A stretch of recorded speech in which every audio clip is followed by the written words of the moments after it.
Mandiri, satu ruang 1000 cerita. Tempat kita gali inspirasi, semangat, dan motivasi dari para sosok hebat yang penuh karya dan inspirasi. Bareng aku Putri, di episode kali ini kita akan ngobrol seru tentang mahasiswa aktif. Mereka bukan cuma sibuk kuliah, tapi juga aktif berkarya, berorganisasi, bahkan berkompetisi hingga menorehkan prestasi yang luar biasa. Gimana sih cara mereka membagi waktu, tetap waras di tengah kesibukan, dan tetap bersinar di setiap kesempatan? Penasaran kan? Yuk langsung saja kita sambut bintang tamu spesial kita hari ini, Kak Punia Sari, mahasiswa berprestasi dan aktif dari Politeknik Negeri Bali. Halo Kak Punia. Halo Putri. Apa kabar? Assalamualaikum, kabarnya baik walaupun cuacanya sekarang ubah-ubah terus, jadi harus tetap jaga kesehatan ya. Iya bener banget nih Kak Punia. Seneng banget nih akhirnya bisa ngobrol langsung bareng Kak Punia di podcast Bilik Mandiri hari ini. Aku juga seneng nih karena kali ini aku berkesempatan untuk sharing-sharing pengalaman aku seputar kegiatan multitasking. Oke, baik Kak Punia. Sebelum kita masuk nih Kak ke cerita-cerita seru hari ini, boleh banget dong Kakak kenalan dulu ke Sobat Mandiri. Siapa sih Kakak? Dari mana asalnya? Jurusan apa? Dan sekarang nih lagi sibuk ngapain aja sih? Biar makin kenal dan makin semangat dengerin cerita-cerita kita hari ini. Oke, halo semuanya, Sobat Persma Mandiri. Nama aku Nimade Dewi Punyasari, bisa dipanggil Punia. Aku dari kelas 4E, jurusan akuntansi, prodi akuntansi manajerial. Nah, untuk saat ini aku tinggalnya di Tabanan, aku PP. Nah, sekarang aku aktif jadi mahasiswa di Politeknik Negeri Bali tentunya semester 4, dan saat ini aku juga aktif menjadi salah satu karyawan di 2 PT gitu. Wow, keren banget ya Sobat Mandiri. Oke, itu dia perkenalan singkat dari Kak Punia. Nah Kak Punia, sebelum kita bahas lebih jauh nih soal prestasi dan tantangan, pengen tahu sedikit nih dulu sebenarnya keseharian kakak tuh kayak gimana sih? Kegiatan apa yang sedang kakak fokuskan baik di dalam kampus maupun di luar kampus pada saat ini? Oke, untuk saat ini lumayan santai ya menurut aku daripada semester-semester sebelumnya. Di semester 4 ini memang sih lebih banyak tugas di kampus, cuman itu masih bisa ke-handle. Jadi kegiatan pertama yang paling sering aku lakukan pastinya tugas, kegiatan kampus, apalagi aku kan PP ya, jadinya waktunya banyak kebuang di jalan. Jadi itu ya kegiatannya yang paling banyak tuh ngampus, tugas-tugas dan seperangkatnya itu. Kemudian yang kedua adalah aku juga kerja, kebetulan aku kerja jadi social media marketing di 3 cafe. Nah itu aku kerjanya sistemnya WFA, jadi nggak harus setiap hari ke sana. Tapi kalau misalnya ada slot libur atau weekend, aku biasanya harus ke cafe, entah itu antara meeting atau mau ambil konten untuk stock feeds-nya selama sebulan ke depan. Terus untuk kegiatan lainnya masih aman-aman aja sih ya, masih bisa bernafas lah istilahnya. Aduh Kak Punia, dari cerita kakak tadi tuh kelihatan banget ya sibuknya, mulai dari PP, kerja, banyak tugas begitu ya Kak Punia. Jadi penasaran nih gimana pandangan kakak soal multitasking itu sendiri? Oke, multitasking ya. Kalau menurut aku sendiri, multitasking itu adalah kondisi di mana seseorang tuh harus melakukan banyak hal dalam waktu yang nyaris bersamaan. Nah, kalau misalnya aku dibilang multitasking, bisa dibilang iya, cuman nggak yang sepadat itu, karena sejujurnya di kampus ini pasti jauh lebih banyak orang yang multitasking dengan keadaan yang jauh lebih padat gitu Putri. Oke Kak Punia. Nah kalau soal prioritas nih Kak, apakah menurut kakak multitasking selalu jadi solusi terbaik nih? Atau jangan-jangan multitasking ini butuh fokus yang lebih begitu? Oke. Sebenarnya ya itu tergantung orangnya, karena ada beberapa tipe orang. Ada yang pertama itu yang memang bisa multitasking. Dia misalnya ada lagi kelas lagi dengan materi, tapi dia juga ada kegiatan di organisasi. Nah, begitu. Ada orang yang bisa memang multitasking. Dia bisa mendengarkan kata dosen, bisa mengingat materi, tapi dia juga bisa sambil kerja mengerjakan kegiatan organisasinya. Gitu. Kalau misalnya kamu bisa multitasking, ya itu bagus. Cuman ada juga tipe orang yang nggak bisa multitasking. Kalau misalnya ada suatu kegiatan di laptop, harus fokus di laptop. Kalau misalnya mau mendengarkan materi dosen, harus mendengarkan gitu. Jadi kalau misalnya kalian tanya multitasking itu bagus atau enggak ya, sebenarnya ada dua sisi ya, ada bagus ada buruknya tergantung orangnya. Bagusnya adalah itu akan bikin kita menjadi lebih produktif, bikin kita menjadi lebih aktif. Tapi sisi buruknya itu ya tadi, ada orang-orang yang nggak cocok multitasking, jadinya banyak kegiatannya selesai tapi nggak bagus. keteteran, asal selesai aja. Asal selesai Gitu berarti. Putri. Berarti itu tergantung orangnya berarti Kak ya. Betul, Ada yang tergantung bisa orang. multitasking, ada yang juga harus fokus satu-satu dulu nih Iya, baru bisa betul. terkerjakan semuanya, terkejar begitu ya. Iya. Untuk Kakak sendiri nih, motivasi utama Kakak untuk multitasking itu apa sih sebenarnya Kak? Kan harusnya tuh banyak orang nih yang memilih satu-satu aja nih dulu gitu daripada semuanya diraup gitu. Motivasi Kakak apa? Oke, sebenarnya motivasi aku karena ada kesempatan juga ya, dan juga kebetulan kalau di organisasi itu aku udah selesaikan di semester 2 atau 3 deh kalau nggak salah. Jadinya aku tuh planning dari awal kalau misalnya aku mau ngambil kegiatan apa aja, karena aku tahu aku nggak bisa sebanyak itu multitaskingnya, takut nanti keteteran. Jadi aku milih aku mau ambil apa aja. Jadi aku putuskan, oke, di semester 1 sampai semester 3 aku habiskan semua jatah organisasiku, aku menyibukkan diri semua di sana biar nanti istilahnya SKKM tuh kan, itu udah bisa terisi Iya. penuh. Kemudian juga untuk koneksi teman-teman juga udah banyak yang aku tahu, udah aku kenal. Jadinya aku merasa itu udah cukup, nanti aku akan kembangkan diriku di bidang lainnya. Nah, jadi pas awal-awal aku ya ngampus seperti biasa tapi sambil organisasi. Kemudian di semester 2 aku mulai bagilah sedikit-sedikit antara kuliah dan juga bekerja. Yang jadi motivasi itu karena kesempatan. Kebetulan juga tempat kerja aku ini tuh WFA gitu. Kecuali kalau misalnya tempat kerja aku tuh full time, pastinya aku nggak bisa dong. Gitu. Jadi yang jadi motivasi ya karena ada kesempatan juga, makanya aku ambil. Gitu. Iya, kalau aku nggak lihat kesempatan kayaknya ya udah skip aja daripada memaksa gitu. Aduh, pemirsa Sobat Mandiri, jadi ikut semangat nih gitu lihat semangatnya Kak Punia. Nah, Kak Punia, banyak anak muda sekarang nih merasa harus melakukan banyak hal supaya terlihat sukses. Apalagi sekarang kan di era TikTok begitu ya, Betul. banyak yang ingin pamer begitu, Iya. banyak yang ingin terlihat sukses begitu. Menurut Kakak ini itu tuh bentuk ambisi sehat atau malah tekanan sosial yang sering nggak kita sadari begitu? Oke, itu jatuhnya ingin memperkenalkan diri ke dunia luar ya, atau personal branding lah ya. Sama kayak kegiatan multitasking tadi, itu ada baiknya, ada buruknya. Nah, kalau misalnya kita mau melakukan banyak hal biar nanti kita ada pencapaian, entah itu portfolio atau misalnya mau nambah-nambah teman, makanya saya ikut banyak organisasi, saya ikut banyak kegiatan. Sebenarnya boleh-boleh aja, tapi jangan sampai itu bikin kamu keteteran. Lagi-lagi jangan sampai kamu keteteran dan jangan sampai merepotkan orang lain gitu. Kemudian contohnya deh ya, kalau ada orang-orang yang terlalu ambisius nih di kampus, dia udah kuliah, dia ikut lagi organisasi di kampus, kemudian di luar dia ikut lagi nih organisasi-organisasi itu kan ada kayak forum-forum, terus kayak pesemetonannya gitu. Sebenarnya boleh-boleh aja ikut, tapi pastikan kamu nanti tidak merepotkan orang lain, karena banyak kejadian mereka ikut banyak organisasi tapi di kampus tuh dia jadinya kayak kerja kelompok, itu dia skip karena rasanya aku ada kegiatan nih yang lebih penting bla bla bla.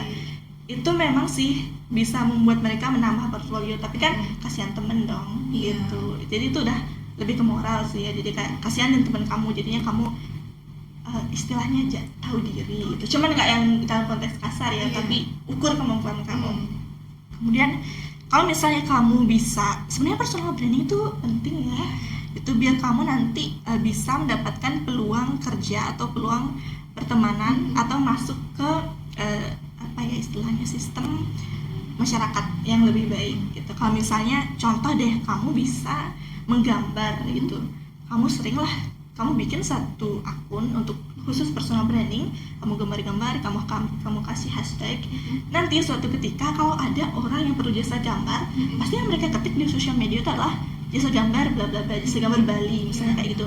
Itulah pentingnya personal branding.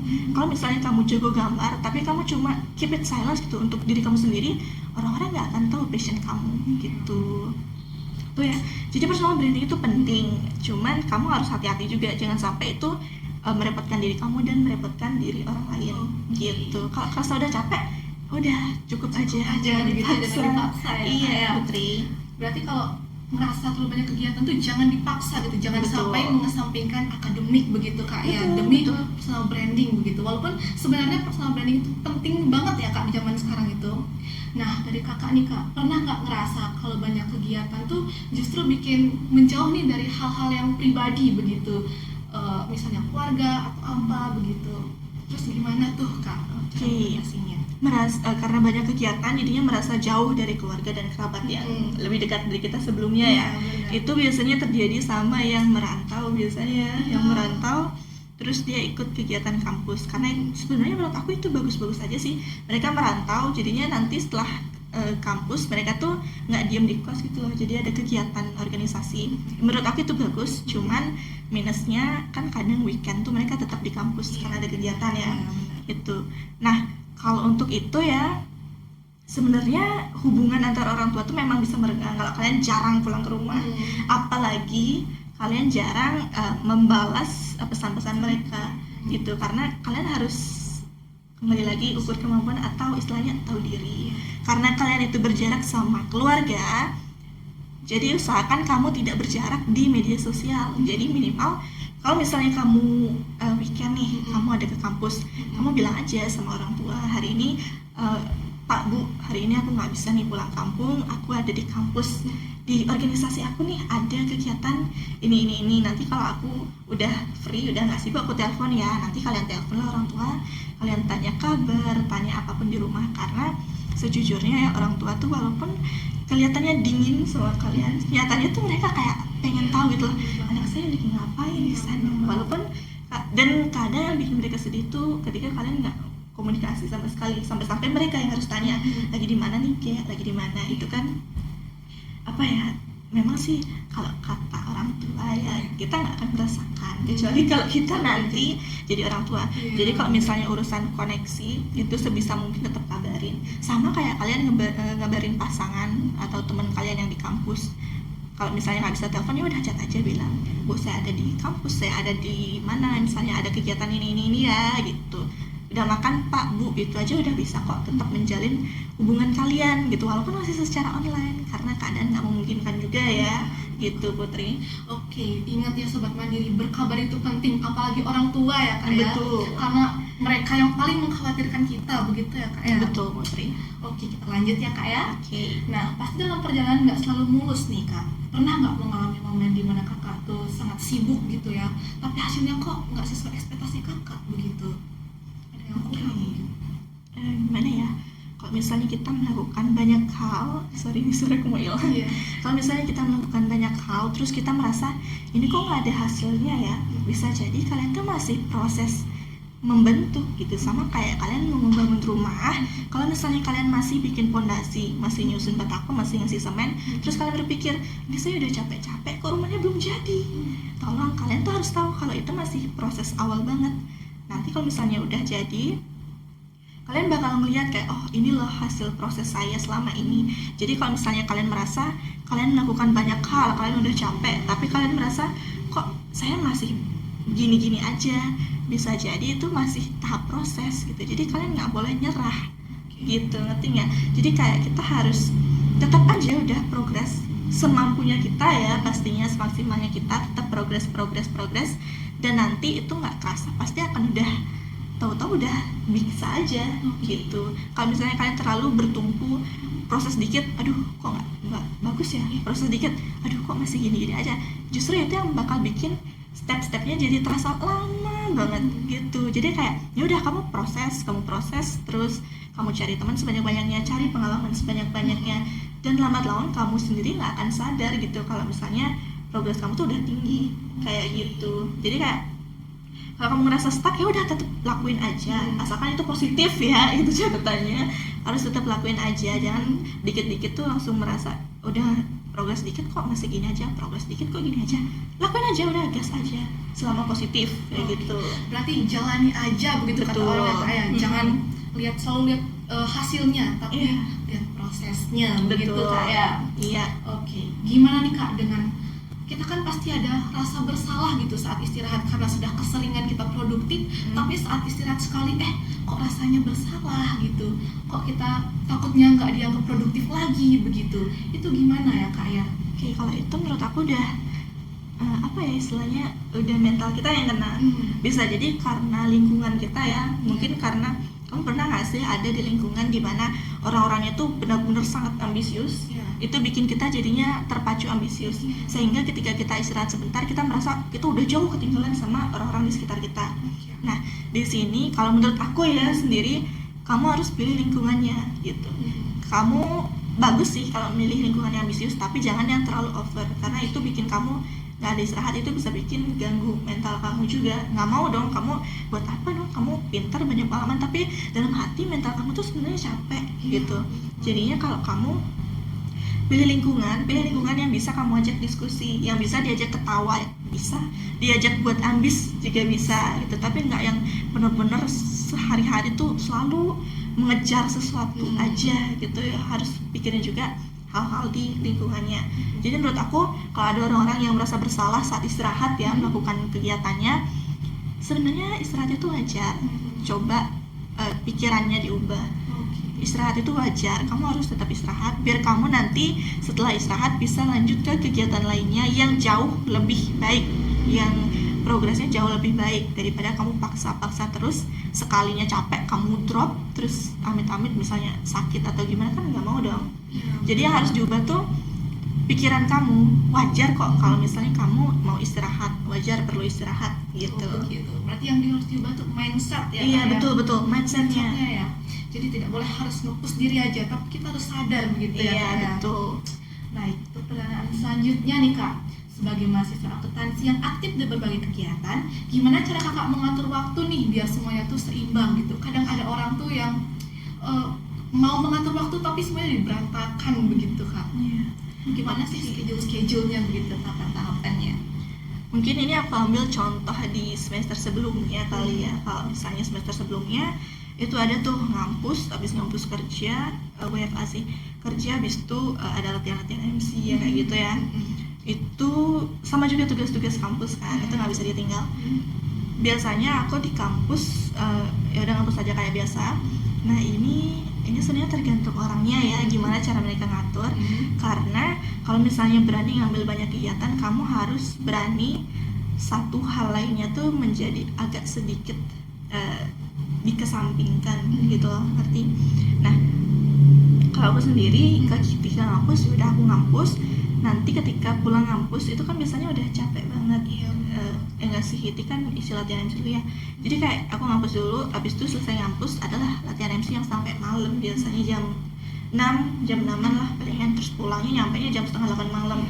Nah di sini ada sesuatu yang harus kamu korbankan, yaitu jam tidur. Itu ya, karena kamu udah ngambil banyak kegiatan, harus dikorbankan salah satu.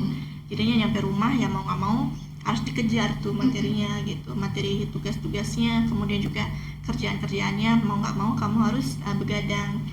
Kadang kalau dulu tuh aku begadangnya sampai jam 12, setengah 1 yang gitu, sampai matanya udah, tau nggak sih, kayak panas gitu. Iya, cuman kayak ya udah aku paksain. Terus akhirnya di semester 4 aku udah bikin boundariesnya, aku udah bikin batas. Oke, organisasi ini enggak dulu, aku ambil yang bisa-bisanya aja, karena untuk begadang apalagi buat cewek ya itu ngaruh banget. Karena aku semenjak begadang dulu tuh banyak banget kegiatan yang terjadi ya, masalah-masalah yang terjadi. Jadinya aku mending nggak apa-apa deh, aku stop aja beberapa kegiatan demi kesehatan aku sendiri. Nggak mau dong ngambil banyak kegiatan terus nambah lagi karena harus amit-amit ke rumah sakit gitu kan, nggak mau. Jadinya tetap mau nggak mau ya, kalau udah ngambil kebanyakan, korbankan waktu tidur kamu tidurnya begadang nggak apa-apa. Atau kalau misalnya kamu nggak bisa begadang, ya udah malamnya kamu tidur tapi paginya bangun subuh gitu, bangun subuh untuk lanjut kerjain tugas-tugas yang belum selesai. Jangan sampai kalau misalnya udah kadung numpuk banyak itu, ngelihatnya aja udah males gitu, karena bayangannya kayak aduh ini banyak banget, padahal aslinya kalau dikerjain memang akan lebih ringan, tapi kalau dilihat numpuk tuh kayak udah males aja gitu bawaannya, beban pikiran ya jadinya. Iya, jadi kalau aku sendiri ya udah ngampus, kecuali kalau misalnya ada jam kosong, aku sambil tuh sneak peek kerja gitu. Kalau misalnya nggak ada jam kosong, ya udah ngampus, aku latihan atau kegiatan organisasi, nyampe rumah mandi, kemudian kejar tugas-tugas atau kerjaan, sampai begadang, tidur, bangun, berangkat lagi ngampus, kayak gitu. Memang sih kalau misalnya mau ngambil banyak kegiatan harus korbanin waktu ya, dan nggak bisa banyak istirahat gitu. Tapi kalau misalnya udah ada portfolionya kamu itu memuaskan banget gitu. Jadi jangan nyerah dulu, progres aja dulu gitu. Berarti tetap ya jalani dulu, progres Iya. dulu, tapi tetap prioritaskan diri sendiri begitu Iya, ya Kak ya. betul. Baik Kak Punia, luar biasa banget ya Sobat Mandiri, kisah dari insight dari Kak Punia. Kita jadi belajar bahwa menjadi mahasiswa berprestasi itu bukan cuma soal pintar, tapi juga soal konsistensi, manajemen waktu, dan semangat pantang menyerah. Semoga dari obrolan ini, kamu yang lagi dengerin bisa dapat suntikan semangat nih untuk terus upgrade diri. Ingat ya, prestasi itu bukan untuk pamer, tapi sebagai bukti bahwa kamu terus berkembang. Betul kan Kak? Betul banget. Oke, sebelum kita tutup nih Kak, apakah Kakak ada pesan nih untuk Sobat Mandiri di rumah agar makin semangat begitu menjalani harinya? Oke. Kalau pesan dari aku ya, pertama tentukan personal branding kamu, tapi jangan sampai keteteran. Setidaknya kamu bangun personal branding biar kamu diketahui lah istilahnya sama orang lain. Misalnya kalau misalnya kamu bisa MC, kamu bisa kok kirim-kirim portfolionya kamu. Siapa tahu nanti orang-orang yang perlu MC bisa hire kamu.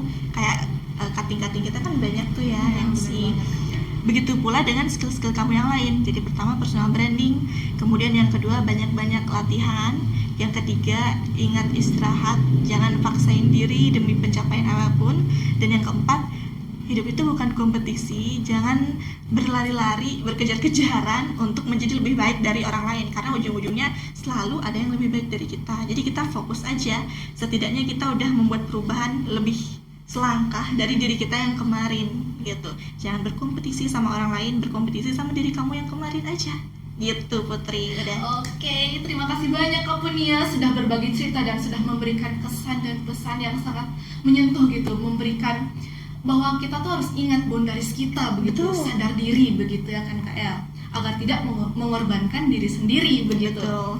Baik Kak Punia, sukses terus ya Kak buat perjalanan kedepannya. Semoga makin sukses nih, makin banyak yang terinspirasi dari kisah Kak Punia. Astengkara. Baik Sobat Mandiri, sampai jumpa lagi di episode berikutnya. Tetap semangat, tetap berkembang, dan tetap jadi versi terbaik dirimu. Saya Putri, sampai jumpa.